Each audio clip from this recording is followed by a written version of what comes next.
విక్రమసింహపురి యూనివర్సిటీలో ఈ press meet పెట్టడానికి కారణం ఏంటంటే మేము 8, 9 కాన్వకేషన్స్ మా క్యాంపస్లో జరుపుకుంటున్నాము. మా గత 2022లో మేము 6, 7 జరిపాము, 2 కలిపి. ఇప్పుడు ఇంకొక 2 కలిపి 8, 9 జరిపాము. సో ఇక్కడితోటి మేము లేటెస్ట్గా ఇంకా అన్ని కాన్వకేషన్స్ మేము పూర్తి చేసుకున్నట్టే. డిగ్రీ హోల్డర్స్ అందరికీ మేము డిగ్రీస్ ఇస్తున్నట్టు. ఇప్పుడు మాకు 20 బంగారు పథకాలు ఉన్నాయి. వాళ్ళు 29 మందికి వారికి మేము 20 మందికి 29 బంగారు పథకాలని ఇస్తున్నాము, గోల్డ్ మెడల్స్ని. మా గవర్నర్ గారు వస్తున్నారు. గవర్నర్ గారు రావటము మాకు చాలా సంతోషంగా ఉంది. ఎందుకంటే ఛాన్సలర్ లేకుండా కాన్వకేషన్ జరగడం అనేది వర్చువల్గా జరిగింది కొన్ని మన పాండమిక్ పీరియడ్లో. కానీ మాకు మాత్రము 6, 7 జరిపినప్పుడు కూడా మాకు గవర్నర్ గారు వచ్చారు. అలాగే ఇప్పుడు కూడా మాకు గవర్నర్ గారు రావడం అనేది మాకు చాలా సంతోషంగా అనిపిస్తుంది. ఆయన ద్వారా ఈ బంగారు పథకాలు ఇప్పించడం కానీ, డాక్టరేట్ డిగ్రీలు ఇప్పించడం కానీ, డాక్టరేట్ డిగ్రీలు కూడా 19 మందికి ఇస్తున్నాము. 21 మందికి డాక్టర్ డిగ్రీలు మేము ఈ 2 సంవత్సరాలకి అవార్డు చేస్తున్నప్పటికీ 2 ఇన్యాబ్సెన్షియా తీసుకుంటున్నారు కాబట్టి 19 మందికి మాత్రము మేము ప్రత్యక్షంగా వారికి గవర్నర్ గారి ద్వారా ఇప్పిస్తున్నాము. అలాగే ఇంకా మాకు ఇక్కడ ప్రతిసారి కాన్వకేషన్ జరిగినప్పుడల్లా మనం ఒక ఆనరస్ కాజా ఇస్తాము. ఈసారి ఆనరస్ కాజా మేము ఒక డాక్టర్ గారికి ఇస్తున్నాము. డాక్టర్ ఈసీ వినయ్ కుమార్ గారని. ఆయన ఈఎన్టీ స్పెషలిస్టు. ఆయన హైదరాబాద్ అపోలో హాస్పిటల్లో డాక్టర్గా వర్క్ చేస్తున్నారు. ఆయన యొక్క విశిష్టత ఏంటి అంటే వాళ్ళ స్పెషాలిటీ ఏంటి అంటే ఆయన కాగ్లియర్ ఇంప్లాంట్స్ చేస్తారంట. కాగ్లియర్ ఇంప్లాంట్స్ చేస్తున్న దానికి ఆయనకి రికగ్నిషన్గా చాలా అవార్డ్స్ కూడా వచ్చినాయి ఆయనకి.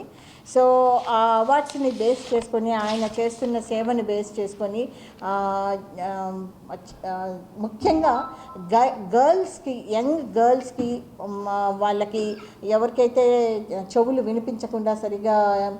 వినిపించకుండా పోయే వాళ్ళందరికీ కూడాను ఆయన ఒక సాహి అనే ఒక ఎన్జిఓ సంస్థని ఆయన స్థాపించి దాని ద్వారా చాలామందికి యంగ్ ఈఎన్టీ స్పెషలిస్టులు అందరికీ కూడా తన యొక్క ఈ కాగ్లియర్ ఇంప్లాంట్స్ ఎట్లా చేయాలా అనే ట్రైనింగ్ ఇచ్చి వాళ్ళకి దాని ద్వారా రెగ్యులర్గా క్యాంప్స్ పెట్టి అసలు ఎందుకు అలా చెవులు వినిపించకుండా పోతాయి, ఏం చేయాలా దానికి ఆ సెన్సిటైజేషన్ ప్రోగ్రామ్స్ తీసుకొని వచ్చి మారుమూల పల్లెలకు కూడా వెళ్ళి అక్కడ వాళ్ళకి ఇంప్లాంట్స్ ఎలా చేసుకోవాలా, ఏ రకంగా చేసుకోవాలా, ఎంత ఖర్చు అవుతుంది, అసలు ఖర్చు లేకుండా కూడా ఫ్రీగా కూడా చాలామందికి ఆయన చేయటం జరిగింది. ఒకే రోజు 18 ఇంప్లాంట్స్ చేసిన దానికి ఆయనకి లిమ్కా బుక్ ఆఫ్ రికార్డ్స్లో కూడా ఆయన వెళ్ళాడు. ఒకే రోజు 18 ఇంప్లాంట్స్ చేసిన దానికి. అదే కాకుండా మొన్న రీసెంట్గా ఆయనకు YSR life time achievement award కూడా వచ్చింది. అది హైయెస్ట్ సివిలియన్ అవార్డు అని మనం చెప్పుకోవచ్చు. అది మొన్న 2023లో వచ్చింది ఆయనకి. దాని తర్వాత ఆయనకి hall of fame in ENT by Times of India 2022లో ఆయనకు అవార్డు అయింది.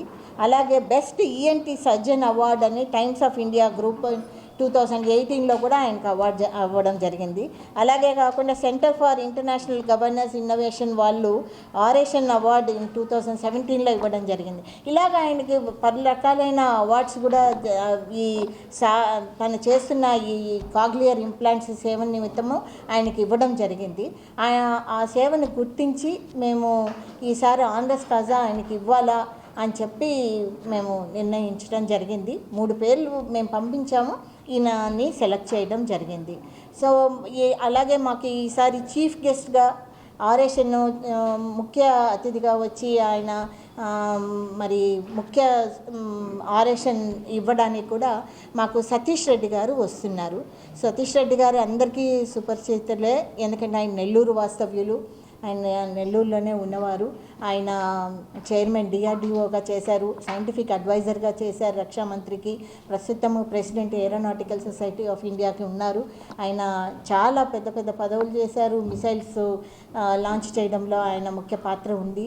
ఆయన మా అబ్దుల్ కలాం గారితో కలిసి పనిచేయటం జరిగింది. అటువంటి వ్యక్తి మా దగ్గరికి ఇక్కడ ఈసారి చీఫ్ గెస్ట్గా ఆరేషన్ ఇవ్వడానికి రావడం చాలా సంతోషంగా అనిపిస్తుంది. 22 మా కాన్వకేషన్లో రాబోయే ముఖ్య అతిథులు.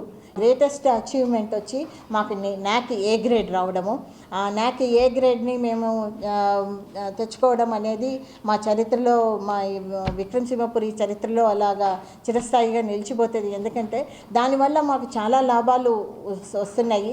మేము సెంట్రల్ నుంచి ఫండ్స్ తెచ్చుకోవడానికైతే ఏమి, మా టీచర్స్, మా ప్రొఫెసర్స్ చాలామంది NACకి అక్రిడేషన్ చేయడానికి వాళ్ళు కూడా వెళ్ళడానికి కూడా అవకాశము వాళ్ళకి కల్పించబడుతుంది. సో అలాగా NAC A గ్రేడ్ వచ్చిన దానివల్ల మా స్థానంలో తప్పకుండా మా విక్రమసింహపురి యూనివర్సిటీలో ప్రతి డెవలప్మెంట్లో, రీసెర్చ్లో కానీ, కరికులం డిజైనింగ్లో కానీ, మాకు ఎక్స్ట్రా గ్రాంట్స్ ఇవ్వడంలో కానీ, లేకపోతే మాకు ఎక్స్ట్రా కోర్సెస్ ఇవ్వడంలో కానీ, మేము మొన్ననే క్రిస్ప్ ప్రోగ్రామ్ అని ఒకటి గవర్నమెంట్ రికగ్నైజ్డ్ ప్రోగ్రామ్ ఒకటి జరుపుతుంటే దాంట్లో విక్రమసింహపురిలోనే ఒక 2 ప్రోగ్రామ్స్, కొత్త ప్రోగ్రామ్స్ నడపడానికి మాకు పర్మిషన్ ఇచ్చారు. మా అఫిలియేటెడ్ కాలేజెస్లో ఇంకొక 3 ప్రోగ్రామ్స్ నడపడానికి మాకు పర్మిషన్ ఇచ్చారు. ఒకటి మా tourism management department tourism and hospitality అని ఒక కొత్త ప్రోగ్రాము ఒకటి స్టార్ట్ చేస్తుంది ఆ క్రిస్ప్ ప్రోగ్రాంలో. సో ఇలాగ అది అప్రెంటిస్షిప్ ఎంబెడెడ్ ప్రోగ్రామ్ అనమాట. సో అది చాలా ప్రెస్టీజియస్ ప్రోగ్రామ్ కింద మనం పరిగణించవచ్చు.